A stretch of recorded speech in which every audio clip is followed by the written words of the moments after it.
এই মুহূর্তে সরাসরি নজর রাখছি কৃষ্ণনগরে যে বাড়িতে মহুয়া মৈত্রের যে বাড়িতে এই মুহূর্তে সিবিআই এর টিম পৌঁছেছে। মহাদেব রয়েছে একেবারে স্পট থেকে। মহাদেব, কি চলছে সেখানে, ছবিটা দেখাও। একদমই দেখো, নিরাপত্তা রক্ষীরা গেটের বাইরে রয়েছেন, সেখানেই কিন্তু মহামূর্তের যে অফিস, সেই অফিসেই কিন্তু সিবিআইয়ের প্রতিনিধিরা ঢুকেছে। এখানে লেখা রয়েছে দেখো মহামূর্তের যে মহামূর্তের সাংসদ, এবং সেখানকার ঠিকানা পর্যন্ত দেওয়া রয়েছে মহামূর্তের কার্যালয় তুমি দেখতে পাচ্ছ। এবং দেখো একজন আধিকারিক ঢুকছেন, সিবিআইয়ের একজন আধিকারিক ঢুকছেন, এবং তাকে অন্যান্য প্রতিনিধি যারা রয়েছেন তারাও কিন্তু এসেছিলেন, দেখে গেছেন, উনি কি কথা বলছেন। এখন বুঝতেই পারছো যে সিবিআই তল্লাশি কিন্তু চলছে, অর্থাৎ বাড়িতে সাধারণ মানুষকে ঢুকতে দেওয়া হচ্ছে না। মহামূর্তের যে সাংসদ মহামূর্ত কার্যালয়, সেই কার্যালয়ে কিন্তু সিবিআইয়ের আধিকারিকরা, এই তিনতলার বিল্ডিংয়ে কিন্তু সিবিআইয়ের আধিকারিকরা আজকে দুপুরে কিছুক্ষণ মুহূর্ত আগে তারা এসে কিন্তু ঢুকেছেন। এখানে 10 জন নিরাপত্তা কর্মী রয়েছে। অর্থাৎ তুমি জানো যে সন্দেশখালী যে ঘটনা, সেই ঘটনার পর কিন্তু যথারীতি নিরাপত্তার বিষয়টা বিশেষভাবে জোরদার করা হয়েছে। কারণ প্রায় 10 জনেরও বেশি কেন্দ্র বাহিনী রয়েছেন, তারা রয়েছেন, এবং এই মুহূর্তে কিন্তু তার বাড়ির ভেতরে তল্লাশি চলছে, তল্লাশি শুরু হয়ে গেছে।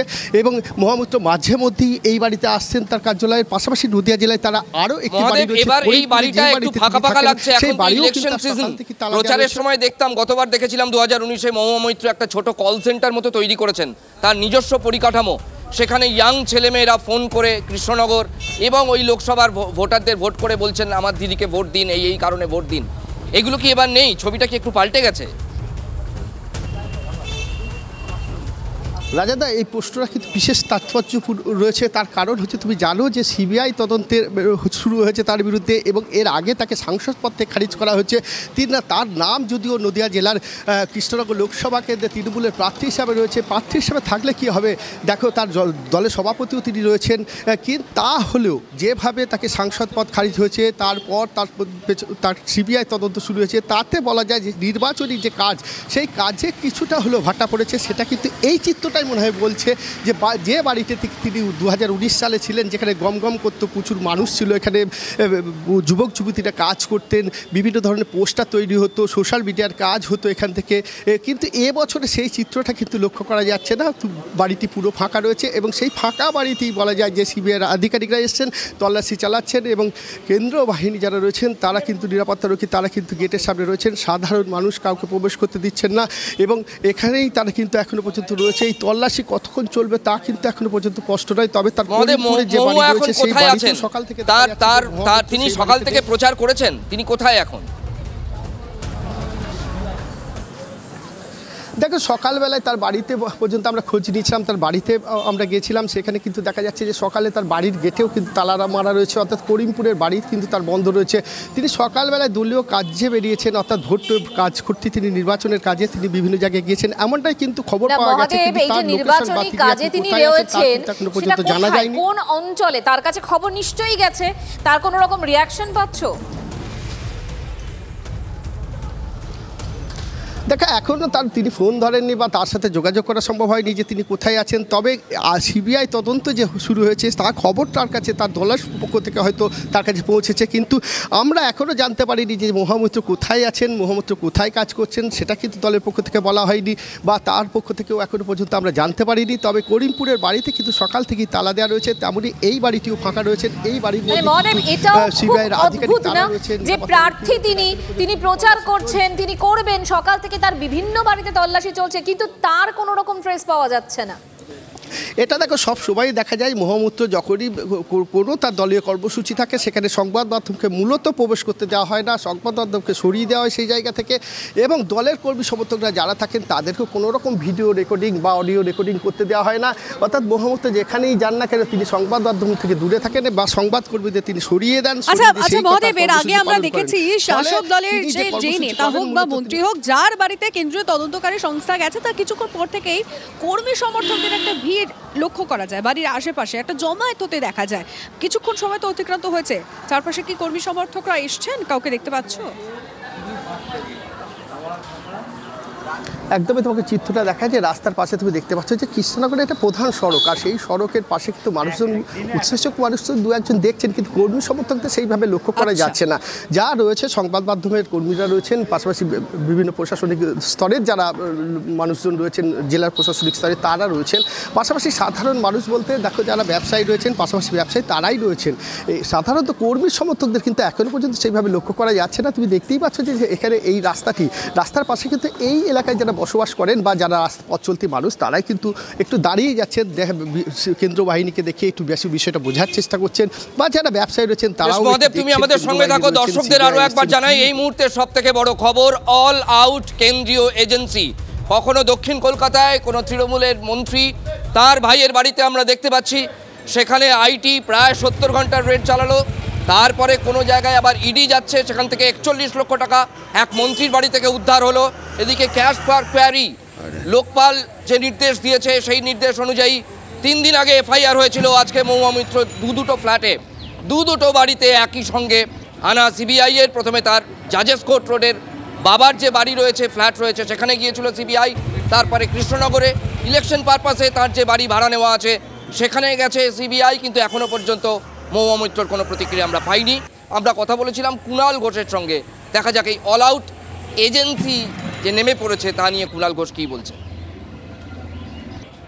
বিজেপি এইভাবে এক একজনকে যাদের তারা টার্গেট করে নেবে, এইভাবে তারা দাগিয়ে দেবে, এইভাবে তারা মেলাইন করবে, এইভাবে তারা চাপ দেবে, আর যারা মেরুদণ্ড খুইয়ে বিজেপির কাছে আত্মসমর্পণ করে বিজেপিতে নাম লেখাবে তারা সঙ্গে সঙ্গে বিজেপির নেতা হয়ে যাচ্ছে। ফলে বিজেপি আগে এর কৈফিয়ত দিক যে তারা যাদের দুর্নীতিগ্রস্ত বলেছেন, হেমন্ত বিশ্ব শর্মা, শুভেন্দু অধিকারী, নারায়ণ রানে, অজিত পাওয়ার, এরা কি করে রাতারাতি বিজেপির নেতা হয়ে গেলেন। সুজয় পাল আমাদের অপর সহকর্মী আমাদের সঙ্গে রয়েছেন। সুজয়, প্রথমত হচ্ছে যে সিবিআই আসলে কি করতে চাইছে, কি তাদের প্ল্যান পরিকল্পনা কিছু জানতে পারছো? এক, দ্বিতীয়ত মহুয়া মৈত্রকে কি ডাকার কোনো রকম সম্ভাবনা রয়েছে?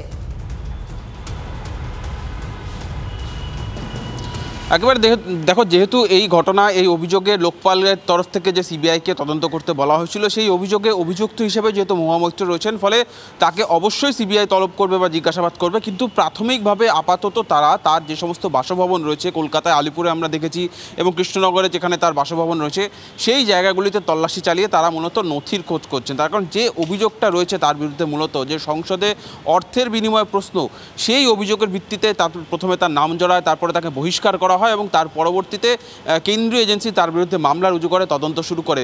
প্রাথমিকভাবে আমরা দেখলাম সকাল থেকে আলিপুরে তার যে বাড়ি, সেই বাড়িতে গিয়ে তার পরিবারের যারা সদস্য তাদের সঙ্গে যে কথাবার্তা বলেন। আমরা তোমাকে একটু থামাচ্ছি, আমরা লাইভে বারবার দেখাচ্ছি কোন কোন বাড়িতে মহুয়া মৈত্রর সঙ্গে রিলেটেড কোন কোন বাড়িতে সিবিআই অফিসাররা গেছেন। কিন্তু দেখো, একটা কমন কিউরিওসিটি সাধারণ মানুষের, যে ঘটনাটায় 3 দিন আগে এফআইআর হয়েছে, যে মামলাটায় যেটা বিরোধীরা প্রশ্ন করছে, তৃণমূল কংগ্রেস অন্তত এখানকার শাসক দল প্রশ্ন করছে যে একটা প্রাথমিক জিজ্ঞাসাবাদের আগেই কেন বাড়িতে হানা?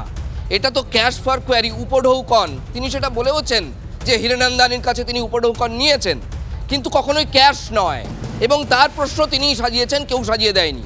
এই যে না ডেকে প্রথমেই তল্লাশি, এটাই সিবিআই অফিসারদের যুক্তি কি? দেখো, যে কোনো তদন্তের ক্ষেত্রে, যেহেতু ফৌজদারি মামলা, সে কোনো তদন্তের ক্ষেত্রে এমনটা বাধ্যতামূলক নয় যে তদন্তকারী সংস্থাকে আগে অভিযুক্ত বা যার প্রতি তাদের সন্দেহ তাকে তলব করতে হবে, তারপরে তারা জিজ্ঞাসাবাদ করবে, তেমনটা বাধ্যতামূলক নেই। সেরকম কোনো স্ট্যান্ডার্ড অপারেটিং প্রসিডিওর নেই। তদন্তকারী সংস্থা তাদের তদন্ত করতে গিয়ে তদন্তের জাল তারা যেভাবে সাজাবে, তদন্তটা তারা যেভাবে এগিয়ে নিয়ে যেতে চায়, অভিযোগটা যেরকম আছে সেইভাবেই তদন্ত হয় এবং সেইটাই পরিকল্পনা করেছে। আমরা দেখেছি কিন্তু এর আগে একাধিক ক্ষেত্রে, বিভিন্ন তদন্তের ক্ষেত্রে রাজ্যের যদি তুমি একাধিক দুর্নীতির অভিযোগ বলো, প্রাথমিকভাবে আগে তাকে তলব করা নেই, সরাসরি তাদের বাড়িতে গিয়ে জিজ্ঞাসাবাদ করা হচ্ছে বা তল্লাশি অভিযান চলছে। একেবারে সদ্য ঘটনা চন্দ্রনাথ সিনহার বাড়ির ঘটনা যদি বলি, তাকে আগে ইডি তলব করেনি, তার বাড়িতে তাদের কাছে নির্দিষ্ট ক্লু ছিল, নির্দিষ্ট তথ্য প্রমাণ ছিল, তার ভিত্তিতেই তার বাড়িতে তারা গিয়েছে তল্লাশি চালিয়েছে। এক্ষেত্রে মহুয়া মৈত্রের ক্ষেত্রেও একই স্ট্র্যাটেজি দেখা যাচ্ছে সিবিআইয়ের ক্ষেত্রে, যে তারা আগে তলব করা নয়, আগে তারা যাচ্ছে তল্লাশি অভিযান করতে, তল্লাশি অভিযান গিয়ে তারা সেখানে তল্লাশিতে গিয়ে তার পরিবার পরিবারের সদস্যদের জিজ্ঞাসাবাদ করতে গিয়ে তারা এমনটা আশা করছেন, এমনটা মনে করছেন যে তার বাড়িতে হয়তো এমন কিছু যেতে পারে, এমন কিছু পাওয়া যেতে পারে যেটা সরাসরি তদন্তের ক্ষেত্রে অত্যন্ত গুরুত্বপূর্ণ এভিডেন্স বা প্রমাণ হয়ে উঠতে পারে। সেটা কী ধরনের তথ্য প্রমাণ হতে পারে?